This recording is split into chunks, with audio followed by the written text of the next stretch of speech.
پاکستانی فلمی صنعت میں ہارر موضوعات پر بہت کم طب آزمائی کی گئی ہے، حالانکہ ہر دور کے فلم بینوں کی یہ خواہش اور ڈیمانڈ رہی ہے کہ ڈراؤنے موضوعات کی خاص فلمیں بھی بنائی جائیں۔ السلام علیکم، میں ہوں سعدیہ اور آپ دیکھ رہے ہیں انفو ہب اردو۔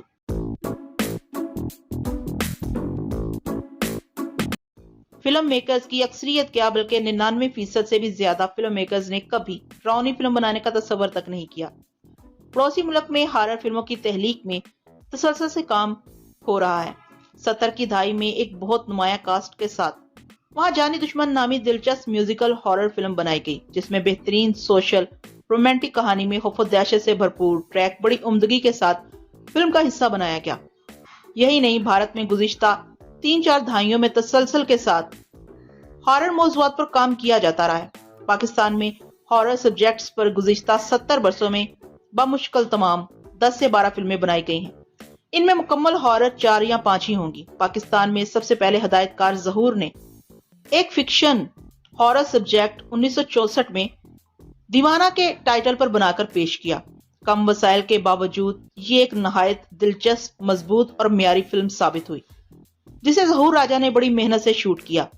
یہ ایک پروفیسر کی کہانی تھی جو ایک شیشے کے باکس مشین کی مدد سے خود کو غیر مرئی وجود میں تبدیل کر کے ہر اس حسین لڑکی کو قتل کر دیتا ہے جس کے رخسار پر تل ہو۔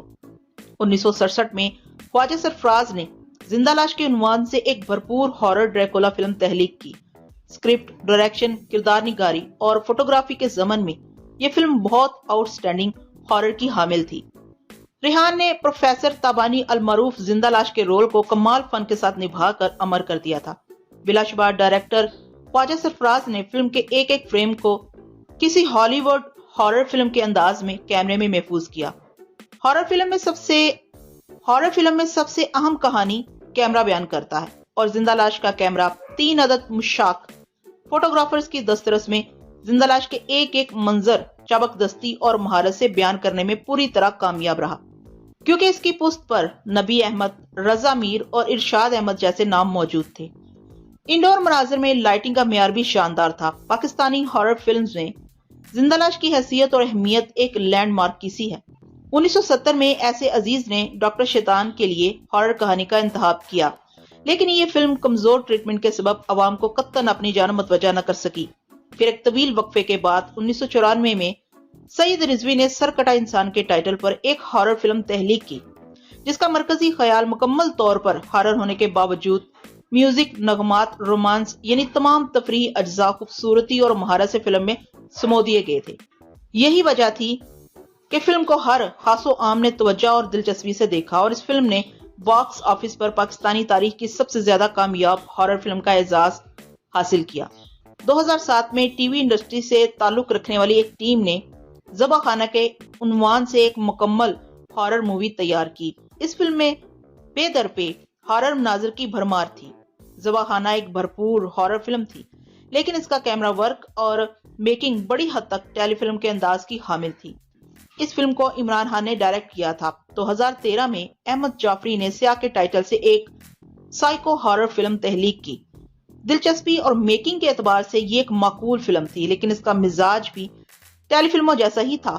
حریم فاروق نے ایک ایسی نفسیاتی لڑکی کا رول پلے کیا تھا جو خوفناک تصورات کو اپنے ذہن میں پالتی ہے اور پھر اپنے ارد گرد عملاً ان کی تمثیل بھی دیکھتی اور محسوس کرتی، حالانکہ حقیقتاً ان باتوں کا کوئی وجود نہیں ہوتا۔ سیاہ باکس آفس پر اچھے نتائج حاصل نہ کر سکی۔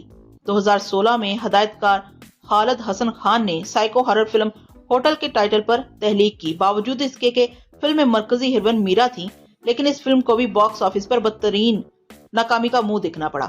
2016 میں ہدایت کار عمران مبین نے عکس بند کے عنوان سے ایک فل ہارر فلم بنائی، لیکن عوام نے اسے بھی مسترد کر دیا۔ اس سلسلے کی آخری فلم ہدایت کار سید عاطف علی کی پری ہے، جو نمائش کے لیے پیش کی گئی ہے۔ بلا شبہ اسکرپٹ، کردار نگاری، ڈائریکشن اور فوٹوگرافی کے اعتبار سے ایک متاثر کن اور معیاری تخلیق ہے۔ گو کہ ڈائریکٹر نے فلم میں میوزک اسکور بھی 4-5 گیتوں اور بہترین پس منظر موسیقی سے سجایا ہے، لیکن تمام گیتوں کو محض پس پردہ آواز کی صورت پیش کر کے وہی ٹی وی ڈرامہ مینٹالٹی کو فالو کیا ہے۔ فلم میں پری کے کردار پر مزید محنت کی ضرورت تھی۔ کبھی خان سلیم مراج نے بہترین کردار نگاری پیش کی ہے،